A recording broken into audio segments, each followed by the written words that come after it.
Hello, everybody.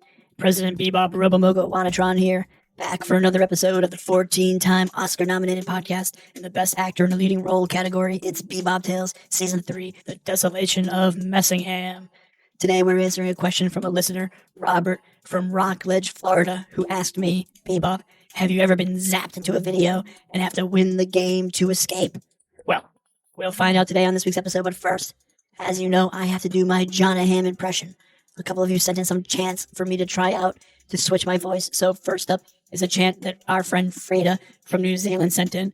She suggested, Jonaham is the best. He beat BeeBop. Nope. Sorry, Frida, this is really weird, but there must have been some sort of email malfunction sending it all the way from New Zealand to Chicago because the words are all scrambled. I know you wouldn't have said that Jonaham is the best.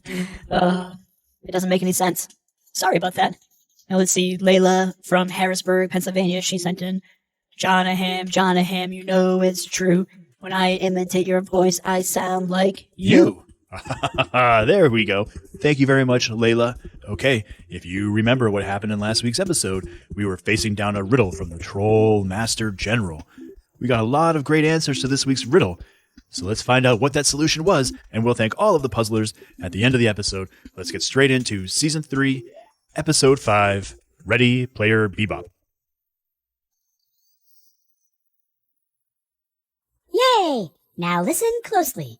Before you lay 3 boxes, one of which contains red Sour Patch Kids, Messingham's favorite. The other contains green Sour Patch Kids, nobody's favorite. And the other contains both. Unfortunately, these boxes have danced their way into the wrong labeling line and are mislabeled. One is labeled red, one is labeled green, and the last is labeled red and green. Only the box with just red Sour Patch Kids is destined for Messingham. The others, to the Lake of Magma and the Pit of Eternal Screaming. You may open one box and one box only and remove one Sour Patch Kid. And based on what you see there, you will need to determine which box is the one you need for your Sour Patch horse, so to speak. BeeBop and the alchemist huddled over the 3 boxes. I don't know, man. I have to be honest with you, said BeeBop. I'm a little riddled out. That last one was so hard, and now this one, and that weird high-talking big guy over there, it's all too much. The Troll Master General. Yeah, okay, I know his name, but let's think about this for a second. The thing turned into a Sour Patch Kid. Not now, thing, said BeeBop. The thing turned its top half red and its bottom half green. Now is not the time to play red light, green light thing. Come on, I need to concentrate. But the thing started blinking red and green at the same time. Wait a second. Thing, I take back everything I ever said about how you were weird and useless, and I didn't know why Dr. Percolator ever made you. You said all of that? Well, I thought it. Anyway, sorry, Thing. Mr. Troll Master General, I have your answer. BeeBop walked over to the box labeled red and green. He pried open the lid and pulled out one Sour Patch Kid. It was green. Okay, so now we know this box, which was mislabeled red and green, is actually the green box. That means the box that's labeled green is incorrect, and either it holds just red or both red and green Sour Patch Kids, or SPKs as I like to call them. However, the box labeled red is also mislabeled, and because the green are here, we know the red box must be where the red and green SPKs are. So, the box that is labeled green has the red SPKs, which means Alchemist and Thing, it's time to hop in the box. We're going to chow down on our way to Messingham Town. The Troll Master General grimaced. He didn't like someone solving one of his riddles so easily. But there was little he could do. BeeBop was, after all, 100% correct. Yes. You have chosen wisely. You may take safe passage in the crate destined for the Messingham Stronghold. That's it? Said the alchemist. One riddle and we're through? Yes, that is right. As I said, Messingham has been very disruptive to the mail these past few months. I will be glad to see you disrupt him for once. You may pass. The thing plunged into the box, and BeeBop climbed up alongside the alchemist to rest among the Sour Patch Kids. The box closed, sealed, and they heard a portal open. Are you ready for this? Said the alchemist. BeeBop chuckled. I've been battling Messingham ever since I can remember. At least since Season 1, anyway. I'm always ready. BeeBop closed his eyes and went to sleep, resting up for when they landed at Messingham's new hideout. Coming back home had been such a strange experience. Even though he loved his hero's reception and everyone telling him how wonderful he is, life out on the adventure trail had changed him. He hadn't felt comfortable sitting around doing nothing. He felt, if he was being honest, more at home in a box of Sour Patch Kids on its way to a dungeon than he did eating Sour Patch Kids on a back patio. It was a hero's life for him. Tiny, wake up! The alchemist was pushing buttons all over BeeBop's back, trying to get him out of sleep mode. Hey. Hands to yourself, buddy. What's going on? Are we there? No. It looks like the Trollmaster General had one more prank to pull on us. Look. BeeBop peered out through a crack in the box, but he didn't understand what he was seeing. It looked like they were stuck inside a computer. Just circuitry everywhere. What is this? Some sort of electronic dimension? Sort of. It looks like the troll switched the box on us at the last minute. One of his favorite gags. We're now inside a video game console, and the only way out is to play our way out. Video games? Said BeeBop. Doesn't he know we're all about books around here? I don't even know how to play video games. Well, I hope you're a quick study, because here they come.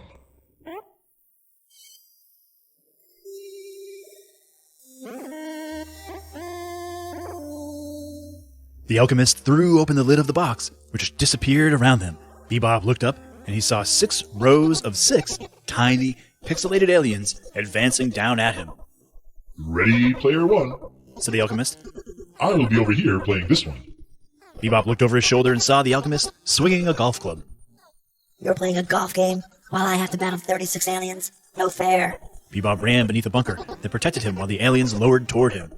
He needed to come up with a way to defeat them. But the noise coming from them made it difficult to think. I need to switch games. BeeBop said. The alchemist has the right idea. Thing, can you turn into a button? The thing turned into a thumbs up and then into a red button. BeeBop pressed it and the Space Invaders game disappeared. And in its place, BeeBop was suddenly sitting in a race car. Aha! Now this is more like it. A stoplight went from red to yellow to green, and then BeeBop zoomed off.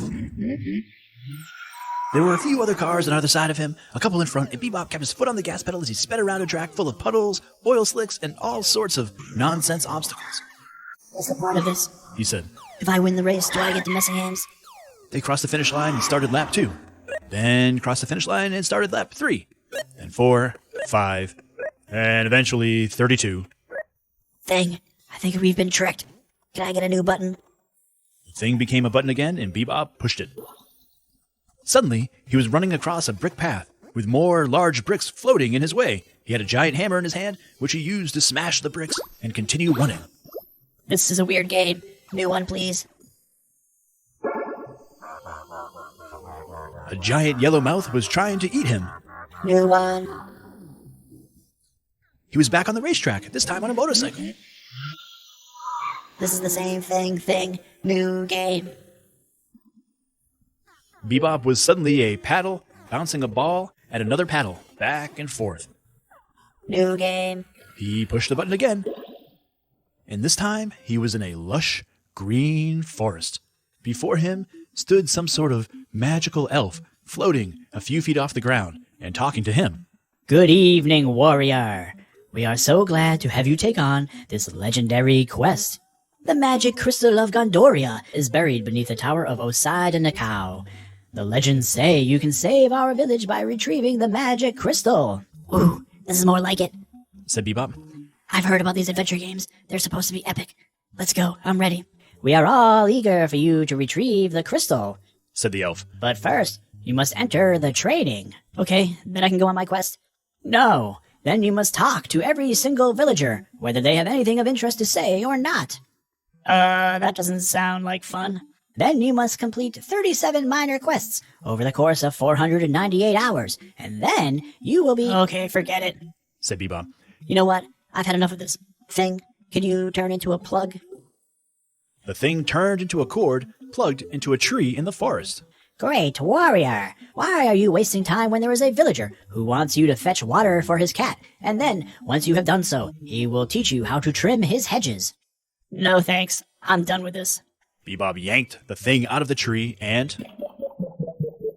there he was again, in the box, with the alchemist and the thing. The box was just outside the door of an enormous castle. How did you do that? Said the alchemist. I got tired of playing games. Said BeeBop. We have some friends to save. Messingham Stronghold. I'd heard it was guarded by a curse or something worse. BeeBop climbed out of the box and walked up to the door. Like I said, there could be a curse. Be careful. We can't just knock on the door. I know. Said BeeBop. I'm not going to knock. Well, we can't just barge in.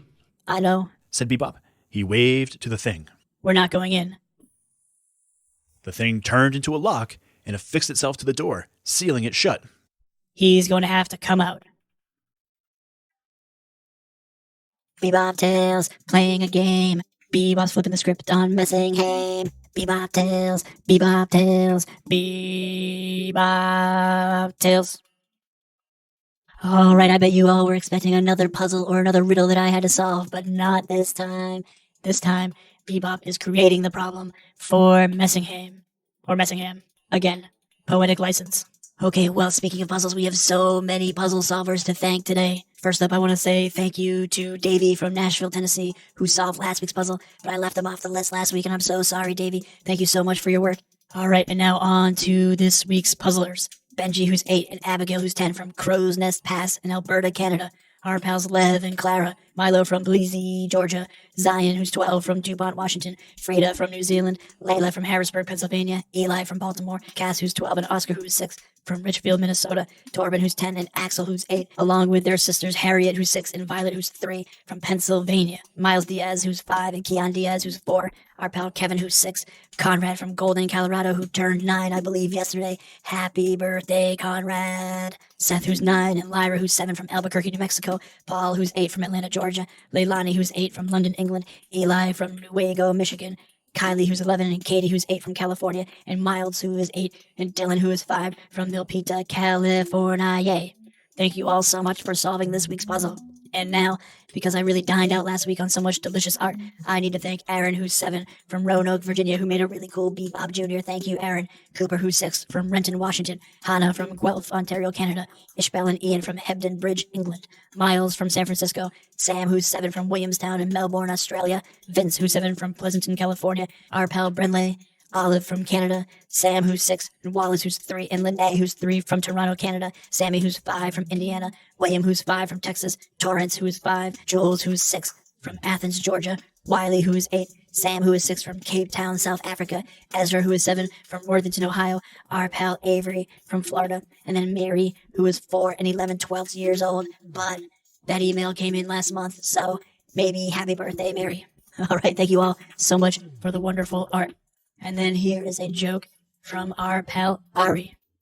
Hi, my name is Ari. I live in California, Oakland. I am 6 years old. And my joke is, what do monkeys eat in outer space? Banana aliens. You know, your people food disgusts me, but that actually sounds good, Ari. Thank you. All right, and next up is William, who is 5, from Texas. Hi, this is for Jonathan Messenger and BeeBop. What do you call a robot made of art? What? An art tube. An art too. That's great. Thank you so much, William. Thank you to everybody who has sent in their art. Thank you to everybody who has sent in their jokes. And thank you to all of you who solved last week's puzzle. Now, next week is the season finale of BeeBop Tales Season 3. Are you ready for it? Does the very thought of that make you well up with tears like it does me? But in the meantime, friends, we will have this one last episode, and I will see you next week.